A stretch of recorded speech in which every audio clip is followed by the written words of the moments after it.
સુરત શહેરની crime branch પોલીસે એનડીપીએસના ગુનામાં વચગાળાના જામીન મેળવીને છેલ્લા 5 મહિનાથી ફરાર થયેલ આરોપીને ઝડપીને ફરીથી જેલ હવાલે કર્યો।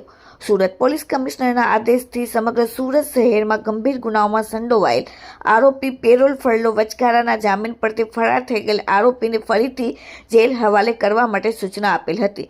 જે સૂચનાને અનુસંધાને ડીસીબીના માણસો આરોપીઓને પકડવા માટે અને જેલ હવાલે કરવા માટે વર્કઆઉટમાં હતા, ત્યારે એમડી ડ્રગ્સનો વજનનો જથ્થો કુલ 78.220 ગ્રામ, કિંમત ₹7,82,000ના નાર્કોટિક્સના કોમર્શિયલ ગુનામાં સંડોવાયેલ મુખ્ય આરોપી અલ્લાહ રખા ઉર્ફે લાલા મોહમ્મદ સફી બરફવાલા, રહેવાસી રાજીવનગર ઈંટની ભઠ્ઠી સુલતાનિયા જીમખાના સામે રાંદેર કાચા કામનો આરોપી લાજપુર મધ્યસ્થ જેલમાં કેદ હતો અને હાઈકોર્ટના હુકુમથી 1 અઠવાડિયા માટે વચગાળાના જામીન પર મુક્ત કરવામાં આવેલ।